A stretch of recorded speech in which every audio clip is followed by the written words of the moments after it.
Assalamualaikum warahmatullahi wabarakatuh. Waalaikumsalam warahmatullahi wabarakatuh.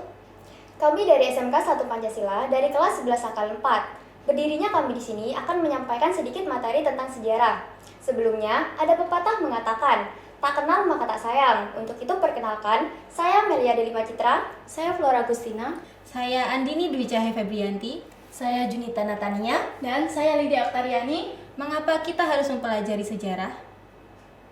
Belajar sejarah mengajarkan kita bahwa apa yang kita tanam hari ini akan berbuah di masa yang akan datang. Jadi, belajar sejarah memberikan pendidikan tentang kehidupan serta bagaimana menata diri bahkan negara agar masa depan menjadi cerah.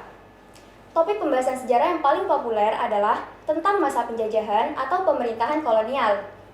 Pemerintahan kolonial sendiri ialah pemerintahan yang diatur oleh negara yang menjajah dan pengembangan wilayah serta manusia di luar batas segalanya. Untuk itu, kami di sini akan mempresentasikan tentang masa pemerintahan Republik Bataaf. Pada awal tahun 1795, Belanda mengalami suatu perubahan, yakni dengan munculnya sekelompok orang yang menamakan dirinya sebagai kaum patriot.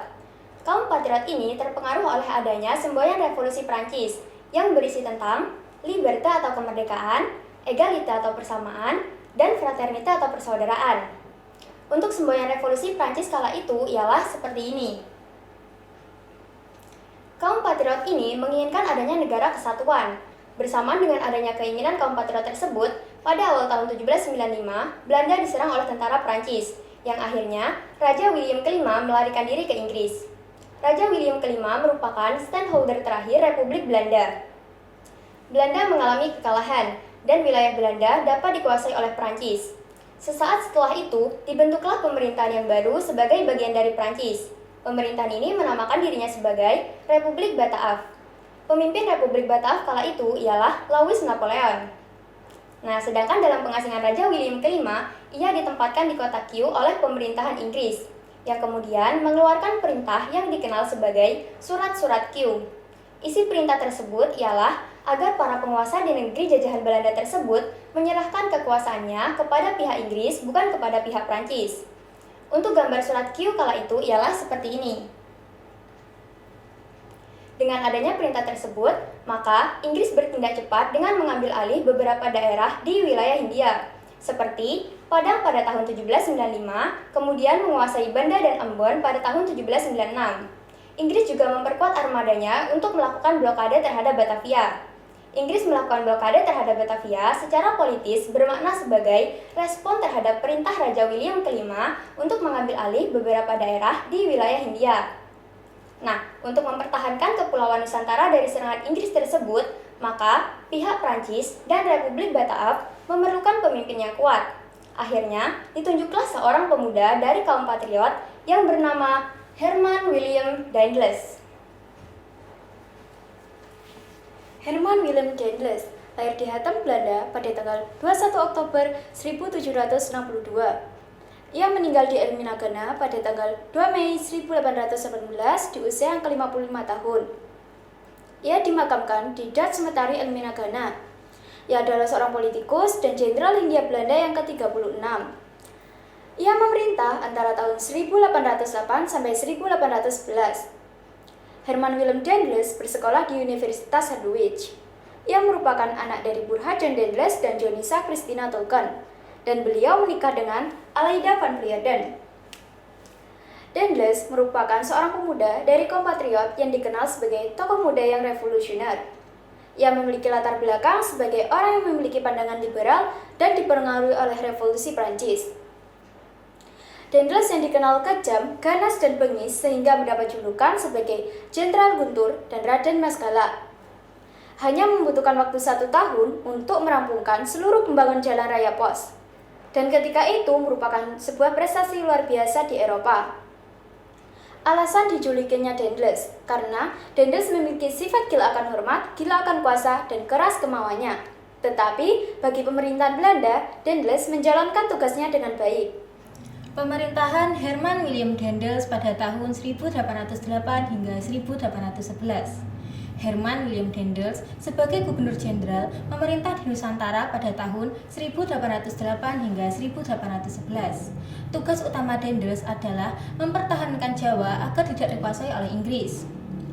Daendels harus memperkuat pertahanan dan juga memperbaiki administrasi pemerintahan serta kehidupan sosial ekonomi di Nusantara, khususnya di Tanah Jawa. Daendels adalah kaum patriot dan liberal dari Belanda yang sangat dipengaruhi oleh ajaran revolusi Prancis.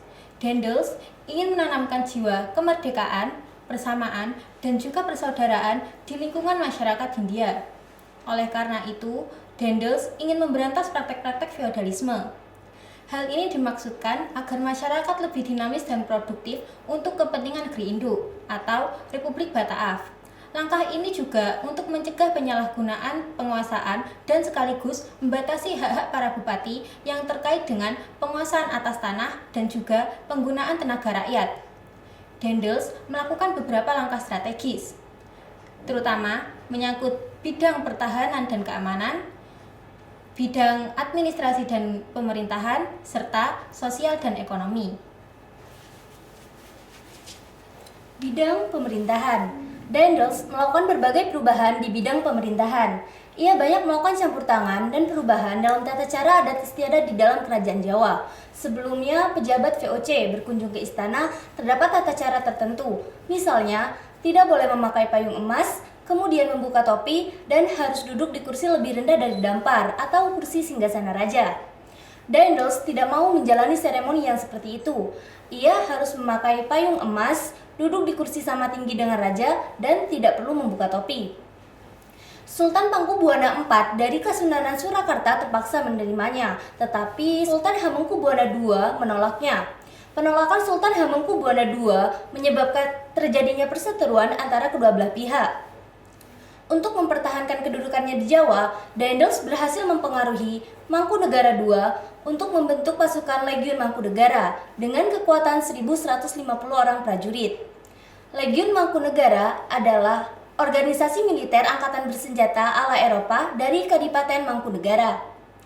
Dengan kekuatan yang ia miliki, Daendels semakin congkak dan berani.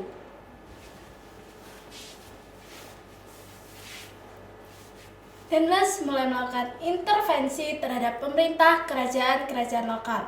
Misalnya pada saat pengangkatan raja baru.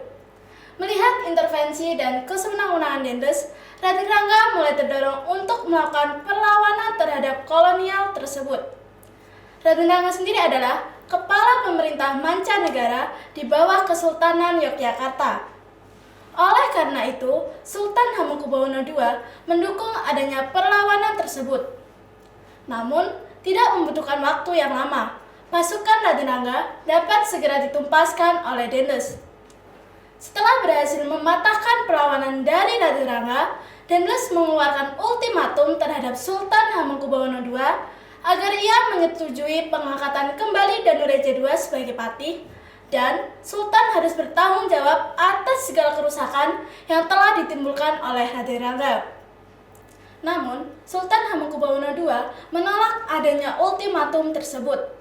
Akibatnya, pada Desember 1810, Daendels menuju Yogyakarta dengan membawa 3.200 orang serdadu. Akibatnya, Daendels berhasil memaksa Sultan Hamengkubuwana II turun tahta dan mengangkat anaknya menjadi Sultan Hamengkubuwana III. Selain daripada itu semua, Daendels juga memperkuat kedudukannya di Nusantara, di antaranya yang pertama, membatasi secara ketat kekuasaan raja-raja di Nusantara. Yang kedua, membagi Pulau Jawa menjadi 9 prefektur, di antaranya Surabaya, Sumeneb, Pekalongan, dan sebagainya. Yang ketiga, kedudukan bupati sebagai penguasa tradisional digantikan sebagai pegawai pemerintah kolonial yang digaji. Yang keempat, kerajaan Banten dan Cirebon dihapuskan dan wilayahnya digantikan sebagai wilayah kekuasaan kerajaan kolonial. Menurut Brilio.com, kemarin adalah kenangan, esok adalah apa yang akan kita capai. Hari ini adalah kenyataan yang harus dijalani dengan sebaik-baiknya.